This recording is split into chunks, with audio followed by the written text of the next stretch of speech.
El día de hoy continuamos con la serie que llevamos en curso los viernes, que tiene que ver con el libro de Jonás. ¿Cuántos han sido ministrados a través de estas enseñanzas que llevamos? Esta es la número 4. Por ahí pensé que habían levantado la mano, pero no bostezaron. No me engañes, te estoy engañando. ¿Le podrías bajar nada más un poquitito, por favor? Hermanos, realmente este tipo de enseñanzas, yo platicando con unos hermanos un momento, les decía que se abrió el servicio de los viernes, entonces yo quería comunicar algo que generalmente muchas veces estamos no tan expuestos, ¿no? Que es la exposición del Antiguo Testamento, así libro por libro. Y dije, bueno, quiero comenzar con algo así como que de menos a más, un libro corto, que no se haga tan largo ni extenso. Y dije, bueno, pues vamos a empezar con Jonás. Y vean que sí nos ha ministrado bastante, ¿no? Como que la mayoría de nosotros nos familiarizamos con Jonás en muchas situaciones en las que pudiéramos estar viviendo. Pero lo importante de esto, hermanos, es de que a través de este libro vemos la misericordia de Dios. Recordemos que hay dos ideas que atraviesan todo el libro de Jonás. ¿Cuál? La soberanía de Dios y su misericordia. ¿Por qué razón? Porque vemos que detrás de todos los acontecimientos por los que atravesó Jonás, vimos que nada se sale del control de Dios. Dios tiene bajo control las cosas que para nuestro punto de vista son negativas, como también las que pudiéramos considerar positivas. Y no solo eso, sino que en todo eso vemos la misericordia. No nos da según lo que nosotros merecíamos. Y la misericordia y la obra más grande que para su gloria que vemos en el libro es no solamente es la conversión de Nínive, sino que Dios haya utilizado a Jonás para llevar el mensaje del evangelio. El día de hoy, hermanos, vamos a ver un tema que también va a edificar mucho nuestras vidas y lo he titulado Dios hace como quiere. ¿Cuántos saben que Dios hace como quiere? Si Dios no hiciera como Él quisiera, o si hubiera algo que no estuviera bajo su control, Dios no sería soberano de nada. Dios es soberano porque todo está bajo su control. Y dentro de eso vamos a ver que Dios hace como quiere. Abran su Biblia ahí en el libro de Jonás, capítulo 1, verso 10 al 16. Y aquellos hombres temieron sobremanera y le dijeron, ¿por qué has hecho esto? Porque ellos sabían que huía de la presencia de Jehová, pues él se lo había declarado. Y le dijeron, ¿qué haremos contigo para que el mar se nos aquiete? Porque el mar se iba embraveciendo más y más. Y él les respondió, tomadme y echadme al mar, y el mar se os aquietará. Porque yo sé que por mi causa ha venido esta gran tempestad sobre vosotros. Y aquellos hombres trabajaron para hacer volver la nave a tierra, mas no pudieron, porque el mar se iba embraveciendo más y más contra ellos. Entonces clamaron a Jehová y dijeron, te rogamos ahora, Jehová, que no perezcamos nosotros por la vida de este hombre, ni ponga sobre nosotros la sangre inocente, porque tú, Jehová, has hecho como has querido.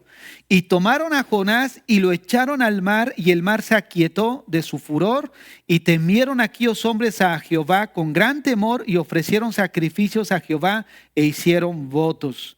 Miren, hemos dicho que ir en contra de la voluntad de Dios y pretender hacer nuestra voluntad será el comienzo de una gran tormenta.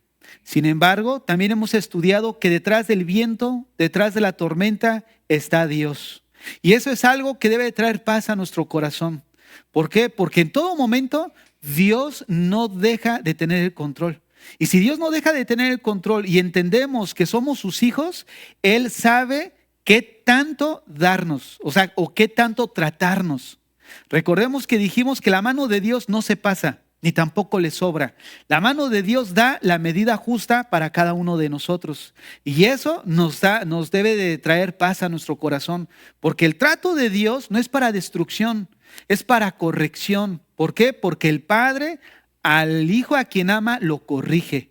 Y es ahí donde vemos el amor de Dios. Miren, en esta enseñanza vamos a dividirla en 3 partes.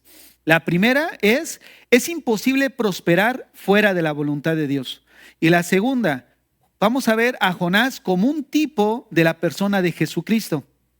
Y la tercera parte, todo lo que Dios hace da fruto. Vamos a comenzar con la primera parte, que es imposible prosperar fuera de la voluntad de Dios. Miren, cuando hablamos de que es imposible prosperar fuera de la voluntad de Dios, nosotros debemos entender lo siguiente, que probablemente hay algo o una persona que pueda estar prosperando, pero aun cuando está siendo prosperado, no estar en la voluntad de Dios. O sea, ¿qué quiero decir con esto? Que cuando emprendemos algo, sea lo que sea, y veamos que prospera, necesitamos entender que el que nos vaya bien no es sinónimo de que la mano de Dios está con nosotros. Tengamos eso presente, porque muchas veces nosotros catalogamos, si nos va bien, entonces Dios está con nosotros.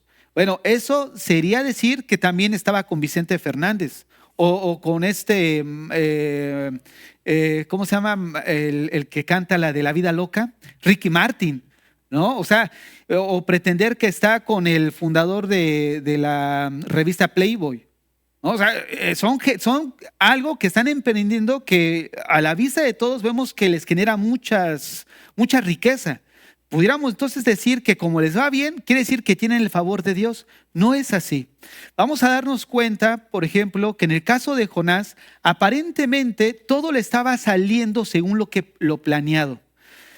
Recordemos que él llegó ahí al lugar donde viene la embarcación y había un barco que casualmente iba a Tarsis. Pudiéramos llegar a pensar que era de Dios. ¿Por qué? Porque según en el libro de Crónicas, menciona que que los barcos de este Salomón que iban a Tarsis o iban a lugares lejanos, tardaban 3 años en ir y regresar. O sea, ¿te imaginas que justo Jonás iba a uno de esos lugares y de repente vemos que por casualidad está ahí el barco?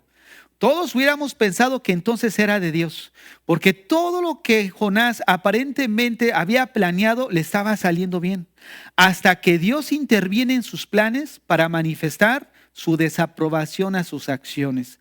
Y ahí es donde vemos la misericordia de Dios, porque dentro de la misericordia de Dios, Dios usa situaciones para estorbarnos, para hacernos volver en sí. Puede ser una enfermedad, puede ser la bancarrota, puede ser la pérdida de algo, puede ser cualquier cosa que Dios ponga para volvernos a estar en sí. Porque muchas veces perdemos la noción de la situación en la que estamos, porque nuestro corazón llega a estar tan dominado por lo que deseamos que dejamos de ver objetivamente la situación en la que estamos. Vean lo que dice el verso 10 que acabamos de leer. Y aquellos hombres temieron sobremanera y le dijeron: ¿por qué has hecho esto? Porque ellos sabían que huía de la presencia de Jehová, pues él se lo había declarado. Miren, esta pregunta que le hacen los marineros era en tono de reprobación. Vean lo que dice: ¿por qué has hecho esto? O sea, era una exclamación de horror y consternación a lo que Jonás había hecho. ¿Por qué razón? Miren, pensemos en lo siguiente. ¿Cómo es posible que aún los mismos gentiles le estén diciendo al profeta de Dios que su proceder no es el adecuado? ¿Por qué has hecho esto? Sabemos que Jonás huía de la presencia de Dios. Incluso Jonás dice el texto que ya se los había declarado. Y nosotros dijimos que huir de la presencia de Dios no significaba que era buscar un lugar donde Dios no estuviera, sino implicaba dejar de hacer lo que Dios le había mandado a hacer. Entonces Jonás, entendemos que les había explicado a los marineros que había dejado de hacer lo que Dios lo había encomendado. Entonces los marineros le reprochan: oye, ¿por qué has hecho esto? ¿Por qué razón los marineros le reprochan a Jonás el por qué había hecho eso? Porque en los tiempos antiguos esto que había hecho Jonás era terrible. El desobedecer a un mandato divino era juicio seguro. Era juicio seguro. Por eso el reproche de los marineros, ya que ellos mismos estaban involucrados en el trato de Dios hacia Jonás. Fíjate nada más, nosotros hemos estudiado que cuando Dios trata, en este caso con Jonás, ¿quién se ve involucrado? Los que están alrededor. Dios en este caso estaba tratando ¿con quién? Con los marineros. Y los marineros le reprocharon a Jonás: oye, pues por causa tuya, ahora entendemos que lo que nos está aconteciendo es por tu desobediencia a Dios. Vean lo que dice el verso 11. Y le dijeron, ¿qué haremos contigo para que el mar se nos aquiete? Porque el mar se iba embraveciendo más y más. Quiero que vean cómo en este texto podemos ver dos cosas. La primera, los marineros a estas alturas con toda claridad entendían que era Jonás la causa de su situación. Era Jonás la causa. Y la segunda situación que vemos es que la obstinación de Jonás, en este caso del pecador, provoca que el trato de Dios para con él se incremente. Y no solo se incremente, sino que vaya obviamente progresivamente en mal en peor, porque el pecador no procede al arrepentimiento. Y era lo que estaba sucediendo. O sea, vemos que la gran tormenta continuaba más y más. La causa era de que Jonás seguía obstinado. En todo esto que vemos de toda esta primera escena que estamos estudiando, no vemos ninguna actitud de Jonás para arrepentimiento. Simplemente estaba reconociendo que las cosas que estaban aconteciendo era por causa de él. Pero el reconocer no implicaba arrepentimiento. Y esto, como vamos a ver más adelante, ya es el último grado de insanidad mental en un cristiano. ¿Cuál es el último grado? Reconocer que estás mal y aún así ser indiferente ante la situación en la que estás. ¿Por qué? Porque habla de una conciencia cauterizada. Habla de un corazón lleno de callo, donde en última instancia sé que estoy mal, pero no me importa. No, hermanos, más de una vez yo he escuchado esa situación, o he visto esa situación en muchos cristianos, que tú les comentas algo y reconocen, son conscientes que están mal, sin en cambio no hacen nada por cambiar la situación. Y vuelvo a repetir, esta era la situación de Jonás. Él sabía que por causa de él estaban en esa situación, pero no hacía nada hasta este punto por remediar. Ahora, vamos a ver el verso 13. Dice así, y aquellos hombres trabajaron para hacer volver la nave a tierra, mas no pudieron, porque el mar se iba embraveciendo más y más contra ellos. Fíjense nada más, ellos entendían que la situación era de origen divino. O sea, lo que estaba pasando era provocado por una deidad. En este caso, como vamos a ver más adelante, que ellos entendieron que detrás de todo eso estaba el Dios de Israel, Jehová. Y a pesar de eso, vemos cómo ellos trataban por sus propios medios regresar a la orilla. Y esto se da muchas veces en nosotros como cristianos también, o sí, como cristianos sobre todo, porque cuántas veces lo hemos visto, tratas con tu propia sabiduría, tratas con tu propia fuerza, con tu propio entendimiento, remar o ir en contra de lo que sabes que es Dios estorbándote. Sabes que no es el camino por ahí, pero sigues remando en tus propios medios, tratando de llegar a la orilla. Y esto lo podemos ver un ejemplo que me ha tocado vivir cuando vienen matrimonios en donde el esposo pide consejería. Se le da consejería y termina diciendo, sí, yo sé, pero yo sé también cómo tratar con la situación. Fíjate nada más, y no se dan cuenta que no saben cómo tratar con la situación. Porque si supieran cómo tratar con la situación, no estarían en el problema en el que estarían o en el que están en ese momento. Si ellos supieran a tratarlo. Y nos damos cuenta que al final del día o de la situación, terminan perdiéndolo todo. Porque pensaron que ellos tenían el control de la situación y sabían cómo hacerle para salir o arreglar sus problemas. Y el asunto ahí pueden ser dos cosas. La primera, efectivamente, sí saben que están mal, pero son indiferentes. Lo que ahorita mencionaba, el peor estado de insanidad mental en un creyente. Y el segundo, manifiesta un corazón necio o ignorar realmente cómo encontrar la solución a su problema. Y es ahí donde se encontraba, vemos estos marineros. Sabían que era Dios el que había provocado esta situación de tormenta, pero ellos con su propio esfuerzo querían ir en contra de lo que Dios estaba provocando. Fíjate, qué manera de pensar tan vana. ¿Por qué? Porque ¿cómo podemos ir en contra de lo que Dios ha levantado para volvernos en sí. ¿Cómo podemos ir en contra de eso? No podemos librarnos de las manos de Dios. Jonás pensó en un momento de su vida que se le había escapado de las manos de Dios. Sin embargo, vemos que detrás de esa tormenta, Dios la usó para tratar en el corazón y hacer volver en sí al profeta. Vean lo que dice el verso 14. Entonces clamaron a Jehová y le dijeron: te rogamos ahora, Jehová, que no perezcamos nosotros por la vida de este hombre, ni ponga sobre nosotros la sangre inocente, porque tú, Jehová, has hecho como has querido. Qué expresión, ¿no es cierto? Vean cómo los marineros entendieron algo del carácter de Dios, que verdaderamente el Dios Jehová de Israel es el soberano de todas las cosas. Si nosotros nos ponemos en el contexto de esta cultura, entendemos que en cada territorio había sus divinidades.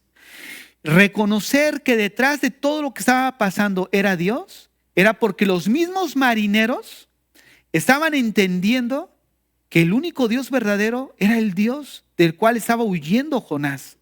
Y ellos asumieron: has hecho como has querido. ¿No les parece esto algo como que golpea nuestra manera de pensar? Que aún los mismos incrédulos puedan ver la situación en la que nos encontramos y los mismos creyentes no podamos ver la situación en la que pudiéramos estar. Y así sucede que muchas veces esas personas que están a nuestro alrededor, que no conocen a Dios, tienen más una perspectiva más bíblica que la de nosotros. Fíjate nada más hasta dónde llega nuestra ceguera, hasta dónde podemos llegar en el declive de nuestra vida espiritual. Que tengan que venir los incrédulos para hacernos entender que Dios está haciendo con tu vida lo que a Él le ha placido, lo que Él ha hecho como ha querido. Esta frase, has hecho como has querido, es el reconocimiento de la soberanía de Dios. O sea que al final de cuentas, Dios está al control de la situación por la que estamos atravesando. Esta frase es una expresión de rendición, de reconocimiento de la supremacía de Dios. Miren, para huir, puedes huir un tiempo de la presencia y de la voluntad de Dios, pero tarde o temprano nos encontraremos con una cruz. Y entonces reconocerás o reconoceremos lo necio que fuimos. Eso siempre pasa con los hijos rebeldes. En un momento dado, yo creo que todos los que estábamos en la sala lo hemos vivido. Hemos hecho lo que hemos pretendido según en nuestra propia sabiduría, que es lo correcto, hacer nuestra voluntad. Y en medio de esa situación vemos cómo se levantan las olas y al final, tarde o temprano, caemos rendidos de nuevo a la cruz de Cristo. Y reconocemos que necio hemos sido en cómo hemos obrado. Y esto es lo que nos deja la lección Jonás. ¿Cuál es la lección número 1? Que es imposible prosperar fuera de la voluntad de Dios. Pudiera posiblemente deslumbrarse una pequeña posibilidad de que nos está yendo bien, pero tarde o temprano terminaremos más vacíos de lo que pensábamos que íbamos a terminar. Porque así es, hermanos, detrás de todo eso es el pecado de querer hacer nuestra propia voluntad. Y el pecado siempre nos prometerá algo, pero al final vamos a descubrir que terminamos más vacíos, que vamos a pagar más de lo que pensábamos que íbamos a cosechar. Y así sucede, ¿no es cierto? El amante, el esposo o la esposa se van con el amante pensando que iban a disfrutar. ¿Y qué pasa? Terminan cosechando más de lo que pensaban que iban a cosechar. ¿Por qué? Porque pierden la familia, pierden los hijos, pierden el respeto de sus amigos, pierden el respeto de su familia y el respeto de la gente que está a su alrededor. Lo perdieron todo por un momento de placer nada más. Cuando pensaron que iban a disfrutar, al final terminaron pagando más caro. Y así es en la vida de todo cristiano. Lo que nos hace desviarnos de la voluntad de Dios siempre es el pecado. Un deseo en nuestro corazón que de alguna manera seduce nuestros pensamientos y nos lleva a pensar que estamos bien, cuando en realidad no lo estamos haciendo muy bien, porque el corazón empieza a ser seducido, porque así opera el enemigo. Dice que el corazón es seducido y una vez que eres seducido, lo único que queda es la oportunidad para dar a luz el pecado, ¿no? Y una de las cosas que vemos detrás de la historia de Jonás es precisamente que ningún impenitente quedará impune delante de Dios. O sea, no hay nadie que pueda quedar impune. Tarde o temprano Dios le va a dar el pago justo. Número 2, o la segunda parte. Jonás viene a ser un tipo de la persona de Jesucristo. ¿Qué quiere decir esto? Miren, ¿a qué nos referimos cuando hablamos de tipo? Un tipo puede definirse como un símbolo de algo futuro o distante. Puede definirse como un símbolo de algo futuro o distante. ¿Qué quiere decir esto? Miren, por ejemplo, en el Antiguo Testamento, ¿cómo era la manera de expiar pecados? La manera de expiar pecados era a través de ofrecer un sacrificio, llevando un animalito sin mancha, perfecto, que no tuviera ninguna deformación, que de alguna manera simbolizaba a la persona de Jesucristo. Ese era un tipo. Bueno, así mismo es Jonás. Jonás de alguna manera era un tipo de la persona de Jesucristo. ¿Cómo lo sabemos? Vean lo que dice el verso 15. Y tomaron a Jonás y lo echaron al mar, y el mar se aquietó de su furor. Miren, esta palabra echar significa alzar o levantar, pero este término es interesante porque en la Biblia generalmente es empleado para referirse a levantar un sacrificio por el pecado o por la culpa. Entonces, la idea que está dando es que Jonás fue alzado como sacrificio por el pecado y por la culpa, y es por eso que fue echado al mar. Ahora, vean lo siguiente. Jonás no se suicidó. O sea, él no solo por sí solo fue y se aventó al mar, no. De una manera, Jonás está prefigurando el sacrificio de Cristo. ¿Por qué razón? Porque él pone su vida, la pone entregándose voluntariamente. Los marineros del barco eran pecadores, así como el mundo entero es pecador. Eran pecadores y ellos verían en la muerte de Jonás, aunque él no murió, pero veían en el sacrificio de Jonás un acto de juicio y de propiciación. ¿Por qué razón? Porque vemos que cuando fue lanzado al mar, el mar se aquietó. ¿Qué representa la propiciación? La propiciación implica una ofrenda o sacrificio que apacigua la ira de Dios. Nosotros entendemos que la ira de Dios está sobre el pecador y que la ira de Dios va a ser derramada sobre todos aquellos que no se han arrepentido. De tal manera que el sacrificio de Cristo apacigua, calma la ira de Dios sobre el pecador, pero del pecador que viene a refugiarse en el sacrificio de Cristo. De esa misma manera, Jonás fue un tipo de Jesucristo. ¿Por qué? Porque fue levantado así como Jesús por causa del pecado y de los pecadores para que los mismos marineros alcanzaran la salvación. Así como Jesucristo fue levantado por la salvación del mundo entero, de esa misma manera Jonás lo fue. Y en este versículo vemos precisamente este paralelismo entre Jonás y nuestro Señor Jesucristo. Tanto en el caso de Jonás como en el de Jesús, se pone de manifiesto que para calmar la ira de Dios no es con nuestros propios medios. ¿Ellos qué buscaban cuando veían que era la causa Jonás de la situación de la tormenta? ¿Qué buscaron? Remar por sus propios medios, alcanzar la salvación de sus propias vidas. Y lo que nos muestra al ser lanzado Jonás es que así como nosotros alcanzamos nuestra salvación y alcanzamos o evitamos la ira de Dios al refugiarnos en el sacrificio de Cristo, de esa misma manera vemos en el tipo de Jonás. No fue por sus propios medios, fue por el acto mismo de que Jesucristo fue quien murió en la cruz, que apaciguó la ira de Dios sobre nosotros. De esa misma manera no fueron los medios de los marineros, fue el acto mismo de levantar a Jonás como un sacrificio en el contexto de culpa y expiación y aventarlo al mar. De esa misma manera, Jonás es un tipo de nuestro Señor Jesucristo. Jesús, como Jonás, daban su vida para que los muertos tuvieran vida. Ciertamente estos marineros estaban vivos, pero estaban muertos espiritualmente. Igual que cada uno de nosotros estábamos muertos en nuestros delitos y pecados, pero al venir a refugiarnos en el sacrificio de Cristo, alcanzamos vida.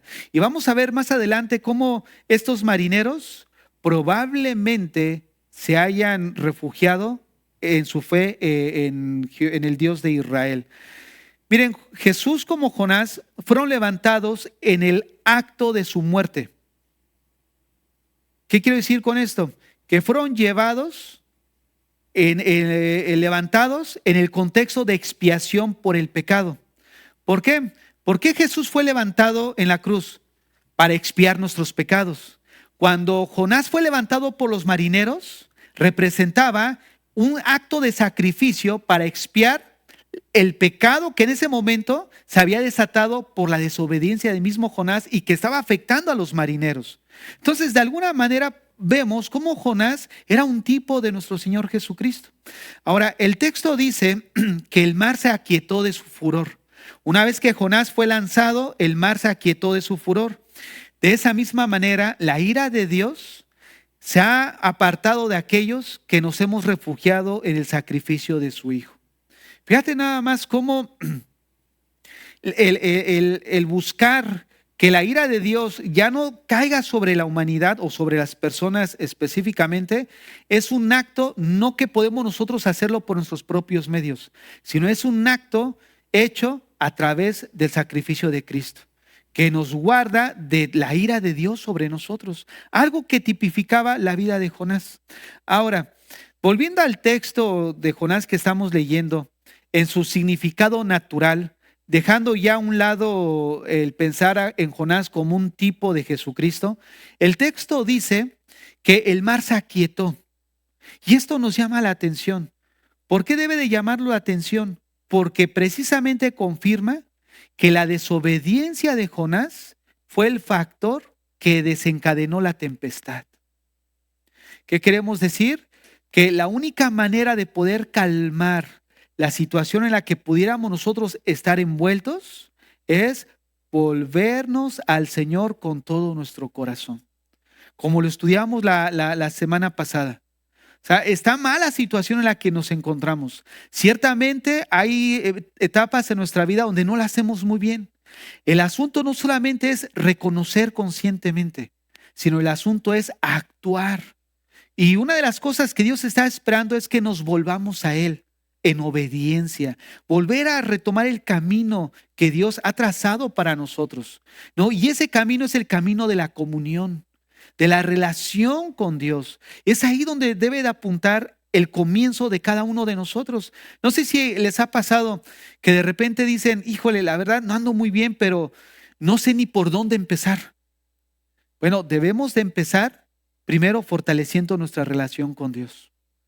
¿Por qué razón? Porque es ahí el punto de partida para poder establecer otra vez un caminar nuevo. ¿Cómo? Volviendo a tener mi relación con Dios, que fue precisamente lo primero que se pierde cuando empezamos a desobedecer. Dejamos a un lado la lectura, dejamos a un lado la oración y empezamos entonces a creer que nosotros podemos por nuestros propios medios saber qué es lo correcto. Fíjense, cuando una persona deja de orar y de leer, esa es una actitud de orgullo, porque la oración y la lectura habla de la humildad de parte nuestra, donde venimos a depender cada día y cada cosa que hacemos de lo que Dios nos pueda decir. Señor, vamos a hacer tal cosa. Señor, voy a emprender tal estudio. No sé si agarrar tal cosa o trabajar en tal cosa. Entonces venimos en oración. Señor, ¿cuál es tu voluntad para mí? Señor, ayúdame. Y ahí pones las pruebas según, ¿no? Pones un pañuelo. Señor, si mañana amanece mojado, entonces es un sí. Y si mañana amanece seco, seguro es no. A veces pensamos que Dios va a obrar así, pero no, Dios no obra así. Dios obra a través de principios en la Biblia. Y es ahí donde por eso venimos a leer. ¿Por qué? Porque en la Biblia muchas veces podemos encontrar la respuesta a nuestras interrogantes. ¿Qué decisión tomar?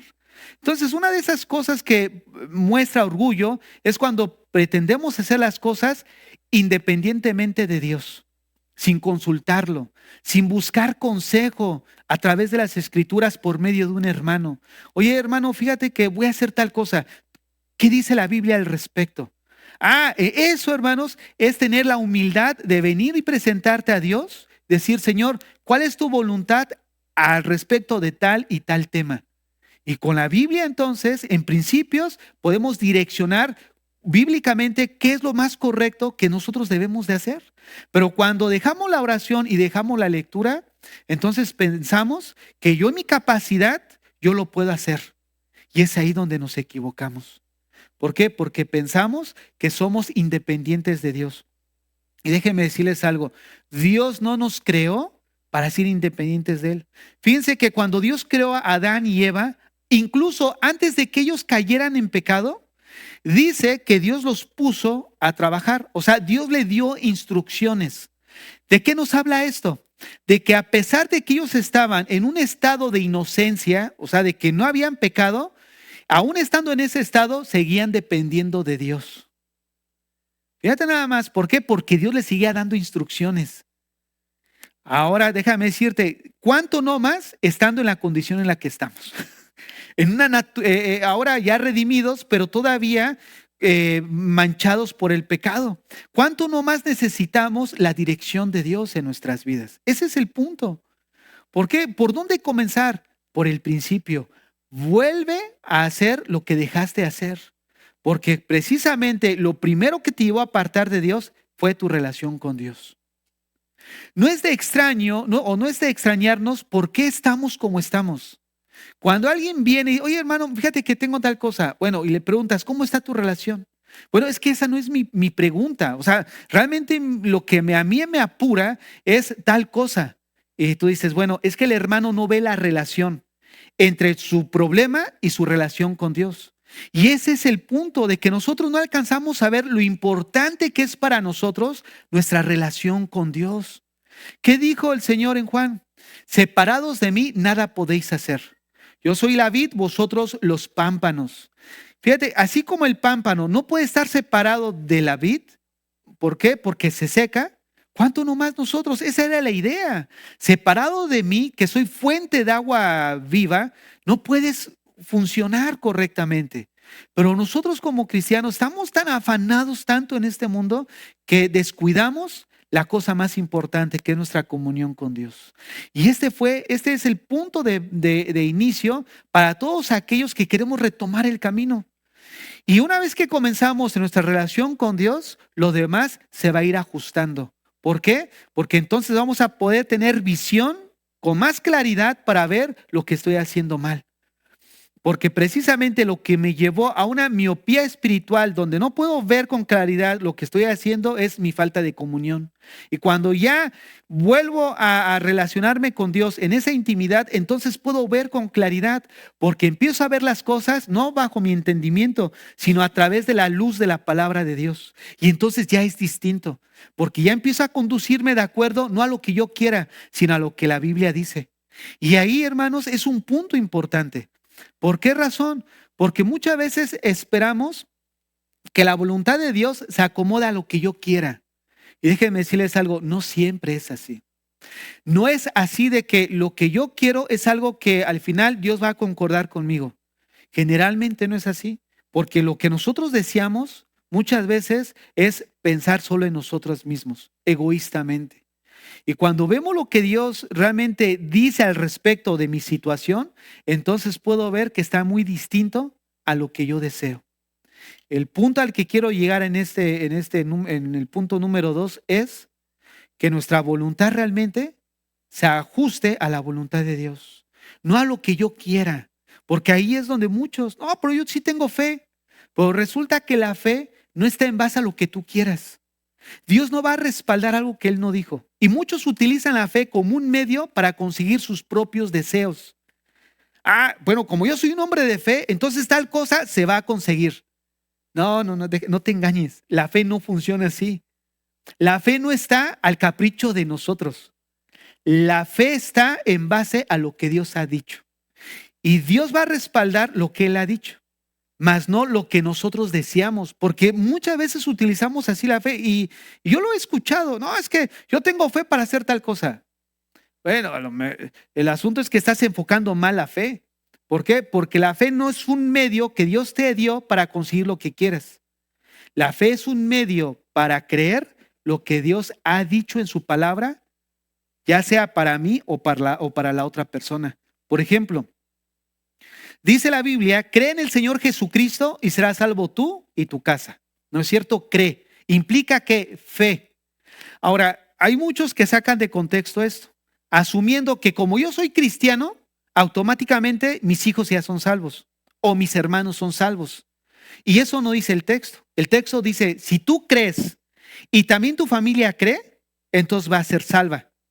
Pero si tú crees y tu familia no, obviamente tu familia no es salva porque la salvación es individual. Pero resulta que yo creo que Dios puede salvar a mi familia. Entonces yo pongo mi fe en que el Señor es tan poderoso para cambiar el corazón de mis hijos, el de mi esposo, el de mi esposa, el de mis hermanos. Entonces Dios sí puede respaldar esa fe, porque es algo que se ajusta a la voluntad de Dios. Por eso la Biblia dice, muchos no tienen porque no piden. Y cuando piden, no tienen porque piden mal, porque piden bajo para sus deleites. Porque la fe no está limitada a lo que yo quiero. La fe está limitada a lo que Dios ha prometido en su palabra. Y se debe de ajustar a los deseos de Él, no a mis deseos. Y es ahí donde nos salimos de contexto. Dios sí puede respaldar la fe que tú tienes para la salvación de un hijo que anda en malos pasos. Pero Dios no va a respaldar la fe de algo que simplemente tú quieres tener porque lo quieras tener. Muchos no tienen, no porque no piden, sino porque no trabajan. Y esa es otra cosa, ¿no es cierto? Muchos están esperando que yo les bendiga así con los brazos cruzados. No, eso ya es otra cosa. Por eso el Señor le dijo, mira, ve a la hormiga, Aragán. Ah, bueno, eso no dice. Pero en mi traducción, ve la hormiga, ¿no? Perezoso. Ah, gracias por corregirme. Perezoso. Que de alguna forma, pues no tiene capitán, pero prepara su comida, donde, pues en el verano, para cuando venga el invierno, tenga que comer. Y ese es el punto, ¿cuál? Que no alcanzamos a discernir porque no tenemos esa comunión con Dios. Y qué increíble que estos marineros, al final de toda su torpeza, a lo mejor como incrédulos que no conocían de Dios, entendían que lo que estaba sucediendo era porque Dios había hecho como había querido. Fíjate cómo una experiencia te puede llevar precisamente a dar fruto de entendimiento en la vida de las personas. Y es precisamente ahí donde entro al punto 3. Todo lo que Dios hace produce fruto. Vean lo que dice el verso 16. Verso 16. Y temieron aquellos hombres a Jehová con gran temor, y ofrecieron sacrificio a Jehová e hicieron votos. Observen, y temieron aquellos hombres a Jehová con gran temor, y ofrecieron sacrificio a Jehová e hicieron votos. Miren, no podemos nosotros afirmar así de una manera dogmática cuál fue el alcance de la conversión de estos marineros. Pero todo parece indicar que lo que acabamos de leer no fue algo superficial. Vean otra vez, dice que ellos temieron a Jehová con gran temor, que ofrecieron sacrificio y que hicieron votos. Sabemos tres cosas. Lo primero que encontramos entonces es que ellos temieron a Jehová con gran temor. Temieron a Jehová con gran temor. Ahora observen lo siguiente. Los marineros habían sido testigos del poder de Dios. O sea, al ver la tormenta, al ver el viento, al ver que su barco se partía, ellos habían sido testigos de su poder, de su severidad, pero también de su gracia. Porque cuando lanzaron a Jonás, el mar se aquietó. Estos marineros habían reconocido que detrás de la tempestad estaba el Dios de Israel. Porque ellos dijeron, has hecho como has querido. O sea, reconocían la autoridad de Dios sobre la tempestad. Estos marineros lo habían invocado y Él los había salvado de una muerte segura. Porque dice el texto que hemos leído anteriormente en otros viernes que ellos invocaron a sus dioses. Pero ellos oraron a sus dioses y no les respondieron. Pero clamaron a Jehová y Él sí les respondió. Ahora, a lo que voy, vuelvo a decir lo que dije al inicio. No podemos nosotros decir dogmáticamente el alcance de su conversión, pero el texto dice que ellos temieron a Dios, que ofrecieron sacrificio y que hicieron votos. Ahora, en respuesta a todo lo que ellos vivieron, era evidente su temor a Jehová. Al inicio, cuando leímos nosotros la historia de Jonás, veíamos que ellos tenían cierto temor, pero ese temor, por la situación que estaba sucediendo, pasó a ser un temor reverente al Dios de Israel.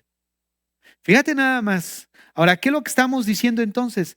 Que la experiencia que acababan de vivir fue sin duda la más fuerte e inolvidable de sus vidas. Y yo sé que muchos de nosotros hemos atravesado una experiencia en nuestra vida donde vimos la mano de Dios. Y esa experiencia a muchos de nosotros fue un punto de partida para una entrega, una consagración, una dedicación a Dios. Ahora, ¿te imaginas lo que estos marineros estaban viviendo? Algo donde la muerte estaba segura para ellos, donde vieron esa gran tormenta que partía casi su nave. Y entonces vieron cómo clamaron a sus dioses y no los escucharon, pero clamaron al Dios verdadero y entonces el mar se aquietó. A lanzar a Jonás, obviamente. Pero esto los llevó entonces a tener un pánico inicial a un temor reverente. Y a pesar de la desobediencia del profeta, los marineros terminaron creyendo en su Dios. Ahora, sin duda, los marineros, ellos ya creían en Dios, porque obviamente había muchas deidades en los territorios de ese entonces. Ellos ya creían en el Dios de Israel, en el sentido de que no dudaban de su existencia, pero ahora estaban viendo su soberanía en el mar. O sea, que el Dios de Israel no solamente se limitaba a los límites de ese territorio, sino que rebasaba todo límite. Esto probablemente los llevó a preguntar, ¿se acuerdan cuando ellos le dijeron, ¿de dónde eres y quién es tu Dios? Y él dijo, sirvo a Jehová, creador del cielo y de la tierra y todo lo creado por él.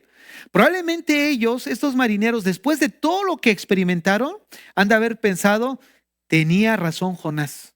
¿En qué sentido? Jehová es Dios de toda la tierra y de todo el mar y de todo lo creado. ¿Por qué? Porque el mar vemos que está bajo la autoridad de Dios. ¿Sería el Dios omnipotente cuyo gobierno no tiene frontera el verdadero Dios de Israel? Ellos al final entendieron que así era. Ahora pensemos en lo siguiente. Estos marineros, al ver todas estas manifestaciones de poder, probablemente era algo notable el contraste de la impotencia de sus otros dioses, porque recordemos que ellos buscaron a sus dioses, pero ellos no respondieron. Pero a la oración de de Jehová, él sí respondió. ¿Qué implica esto? Que probablemente estos marineros no se convirtieron del politeísmo al monoteísmo, o sea, de muchos dioses al Dios verdadero, pero ciertamente le han de haber concedido a Jehová el lugar preeminente dentro de sus divinidades, y que con el tiempo lo más seguro es de que se hayan entregado al Dios verdadero. Así como sucede en la conversión de nosotros. Cuando nos convertimos, no dejamos muchas cosas de buenas a primeras. Mucha manera de pensar, seguimos estando equivocados, pero cuando venimos al Señor, Él va depurando todas esas cosas. Pues es algo similar que vemos en estos marineros. Es de ahí donde vemos Romanos 8. Todas las cosas obran para bien. O sea, detrás de todo lo que estamos viendo en la historia de Jonás, obró para bien incluso para los gentiles, que eran los marineros, que lo más seguro es que hayan alcanzado su salvación. A partir de ahí, ahora darían culto a Jehová como el Dios supremo, lo cual nos conduce a la siguiente frase que encontramos en el texto. Porque dice ahí el texto que ellos temieron a Jehová con gran temor y ofrecieron sacrificios. Miren, los marineros, de alguna forma, al haber hecho estos sacrificios, los debieron de haber hecho una vez vueltos a tierra, porque si vemos la escena, ellos habían aventado todo al mar y de alguna manera no era el lugar propio ni los medios para hacer un sacrificio a Dios. Esto implicaba que lo más seguro es que ellos lo hubieran hecho en Jerusalén, donde era precisamente la adoración al Dios verdadero, en este caso a Jehová, Dios de Israel, lo que implicaba una convicción genuina de una fe que comenzaba a gestarse en la vida de ellos. Fíjate cómo dentro de los planes de Dios, es como cuando nosotros decimos, ay, fíjate que cuando el Señor me salvó, me redarguyó de la situación en la que estaba, fue cuando por casualidad yo iba caminando y me encontré a tal persona, ¿no? ¿Y tú crees que eso fue por casualidad? No. Dios probablemente mandó a esa persona que ni siquiera era su rumbo, que andaba perdido y te encontró y te habló del evangelio. ¿Qué quiero decir con esto? Que Dios tiene formas, ahora sí que impensables, para hablarle a aquellos que quiere hablar. Fíjate, ¿quién iba a pensar que iba a salvar a la ciudad de Nínive?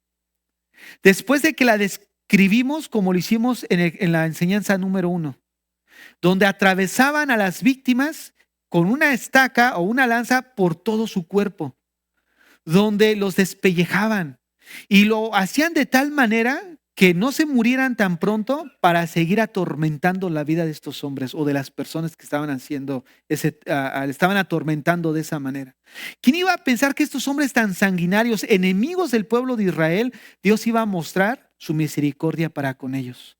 Y ya vimos el propósito, que Dios quería que Israel volviera en sí, que Dios quería que Israel no olvidara cuál era el propósito por el cual Dios había escogido esa nación, de ser luz a las otras naciones, de entender que Dios ama a sus enemigos, ¿no? Algo que vemos en el Nuevo Testamento que los fariseos no entendieron, porque de alguna manera ellos amaban a los que amaban, a los que lo amaban nada más.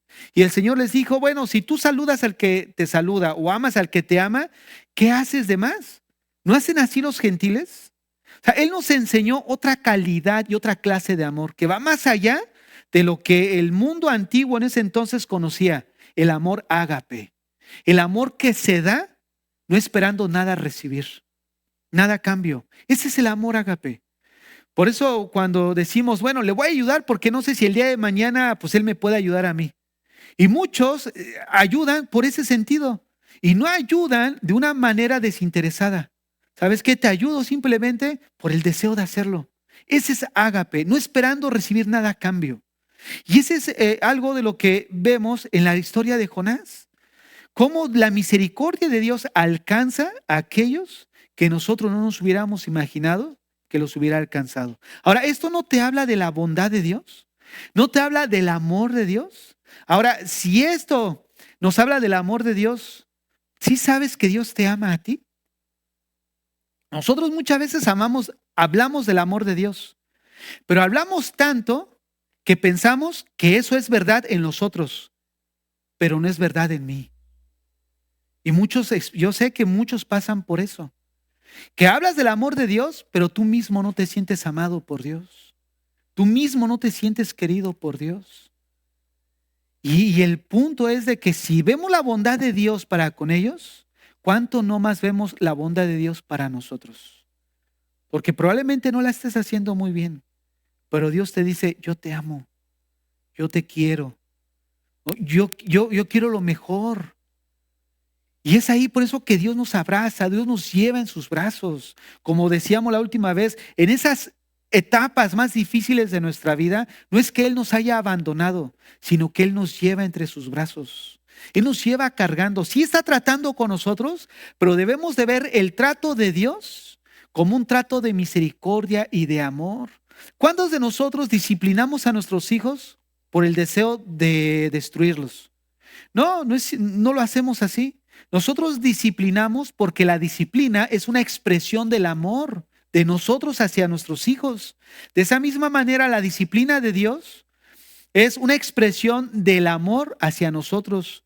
De hecho, nosotros aprendimos a disciplinar y de una manera a corregir porque lo vemos en el ejemplo de Dios como Padre. Dice que Él nos ama. ¿Por qué? Porque en su amor va implícita la corrección y la disciplina a nosotros como sus hijos. Entonces, una de las cosas que nosotros debemos de tener presentes es que Dios te ama. Dios no ha dejado de amarte. Dios te sigue queriendo. Con amor eterno te he amado, dice la palabra. Fíjate, con amor eterno te he amado. Entonces, una de las cosas que vemos también en estos marineros es que el mismo versículo 16 al final dice que hicieron votos. Temieron en gran manera a Dios, hicieron sacrificio y en último lugar hicieron votos. Miren, el texto no nos proporciona más detalles, pero probablemente prometieron ofrecer sacrificios periódicamente a Jehová por el resto de su vida. Sin duda, esto no lo hicieron a la ligera. Y no lo hicieron a la ligera precisamente por la experiencia que ellos habían atravesado. Ya que si lo hubieran hecho a la ligera, pues el texto no nos da a pensar de esa manera. Lo más seguro es que los votos que ellos hicieron, lo hicieron con convicción. Y en todo caso, el nuevo compromiso que ellos tenían con Dios, o que estaban comenzando a abrazar, no sería de corta duración. ¿Qué aprendemos a través de la enseñanza del día de hoy? De todo lo que hemos visto, miren, 5 cosas. La primera, la tempestad va a continuar en tu vida hasta que dejes tu obstinación a un lado. No hay peor actitud que pudiéramos nosotros como hijos tener que aferrarnos a lo que estamos haciendo a sabiendas que estamos obrando mal delante de Dios. La obstinación de nuestro corazón es precisamente lo que va a seguir permitiendo que la tormenta se siga levantando más y más en contra nuestra. Y por más que remes, no vas a hallar o no vas a alcanzar ese lugar donde no haya tormenta, a menos que procedas al arrepentimiento. En segundo lugar, Dios hace como quiere. Dios hace como quiere. ¿Qué implica esto?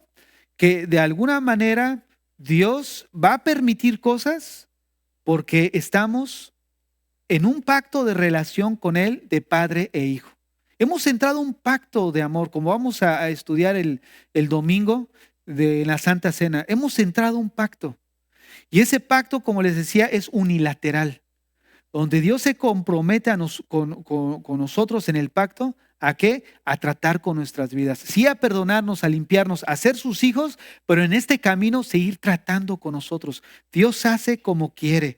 Y número 3, el conocimiento verdadero no es indicación de una vida de obediencia. ¿Por qué? Porque es el estado, como hace rato decía, de insanidad mental, por llamarlo de alguna manera, de un cristiano. ¿Por qué? Porque hay personas que conocemos el evangelio y aún así somos indiferentes ante lo que estamos haciendo. ¿No te ha pasado? Oye, perdona. Sí, yo sé que tengo que perdonar, pero no lo haces. Fíjate nada más. Y es ahí donde precisamente vemos que el evangelio apunta a un cambio en el corazón, un cambio en nuestra manera de pensar, en nuestra manera de ver las cosas. En cuarto lugar, el conocer y no hacer nos endurecerá más. Produce callosidad en la conciencia. Y eso es una realidad. Cuando tú sabes y no haces, ¿qué es lo único que produce? Te endureces más. Y te endureces más. Y te endureces más. Y va en declive tu vida espiritual. Y en último lugar, todo lo que Dios hace produce fruto. Aún en ese estado, Dios va a tomarte y va a limarte. ¿Ustedes saben cómo se hacen las perlas? Las perlas todos conocemos, si no quiero decirlo mal, la hostia, ¿sí? Ostra, ¿va? Ostra, sí, hostia, sí, lo dije mal de los españoles. La ostra. Cuando se mete una pequeña, cuando se mete una pequeña arena o basura, produce dolor a este pequeño animalito, mejor le voy a decir. ¿Y qué resulta? Que para protección empieza a sacar el nácar y empieza a rodear esa basurita. Y empieza a rodear esa basurita y a rodear esa basurita hasta que se forma lo que es la perla. Pero el asunto que quiero aquí explicar es de que una perla se formó a través del dolor y del sufrimiento. Dios permite en nosotros el dolor y el sufrimiento para formar una perla en nosotros. Una perla para su gloria. Es por eso que cuando estamos atravesando dolor y sufrimiento y pruebas, es una de las cosas que debemos de encontrar el gozo, porque es para nuestro bien. Dios va a usar eso para producir fruto en nuestro carácter. Así que si estás pasando por una situación difícil, estás sufriendo, dale gracias a Dios, porque Él sabe cómo está tratando en tu vida para producir ese fruto o esa perla preciosa en ti. Cierra tus ojos ahí donde estás.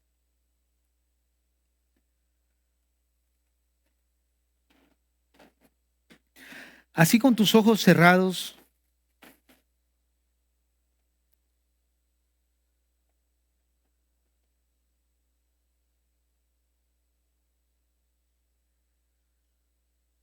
así con tus ojos cerrados,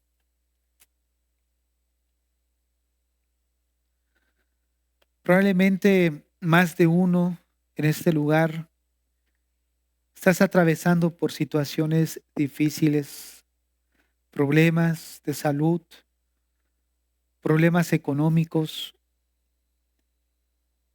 problemas con tus hijos, matrimoniales,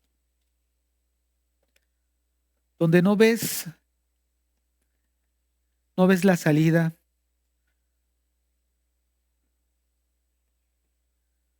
Déjame decirte,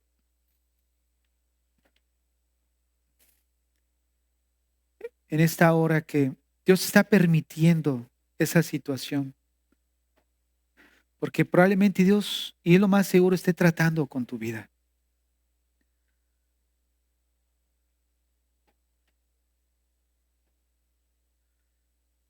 Dios está tratando en tu corazón, está tratando en tus pensamientos, está tratando en tu carácter.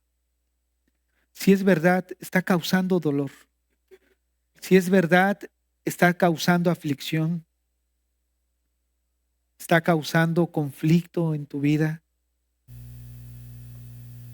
pero no te sueltes de la mano de Dios. Vuelve al principio, a la comunión con Dios. Vuelve a entablar esa relación con tu Padre en oración, en la lectura. Deja que Dios ministre tu corazón.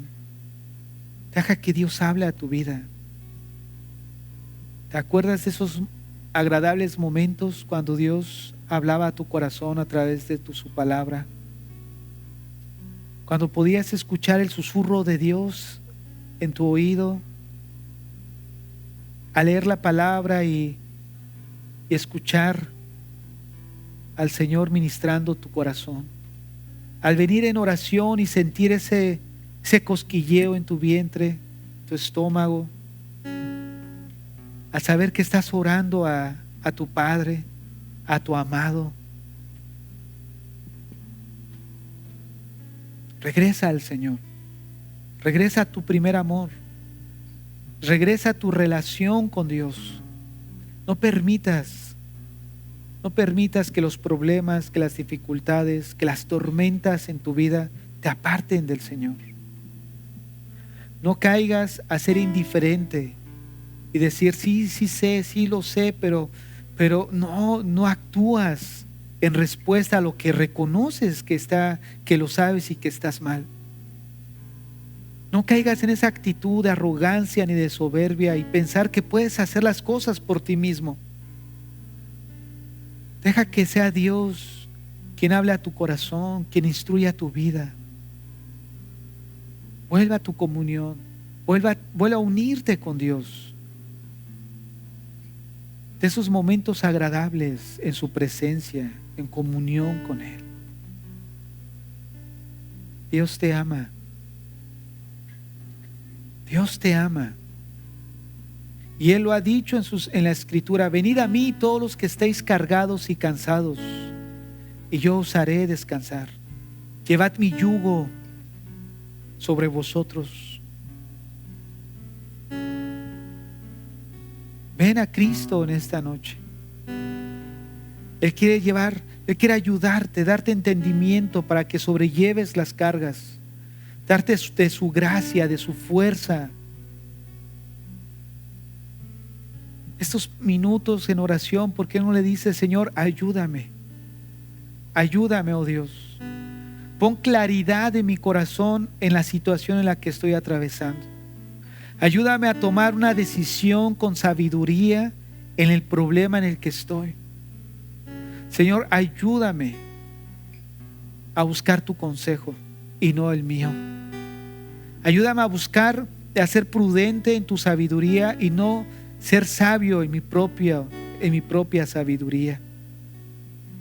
Señor, aquí estoy en esta noche reconociendo que si tú no pones tu mano sobre mí, si tú no hablas a mi corazón a través de tu palabra, si tú no me hablas, Señor, a través de tener esa comunión contigo, Señor, lo voy a hacer mal. Voy a hacer malas cosas, Señor. Perdóname, Padre, la soberbia, la arrogancia de mi corazón, de pretender saber más que tú y no pedirte consejos, Señor. Perdóname. En esta hora, perdóname, Señor. Te entrego mi vida, te entrego mi voluntad. Quiero conducirme, Señor, prudentemente.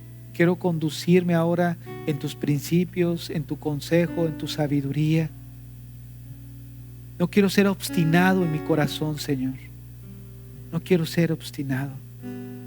Te entrego mi vida, te entrego mi corazón, Señor. En Cristo Jesús. Amén y amén.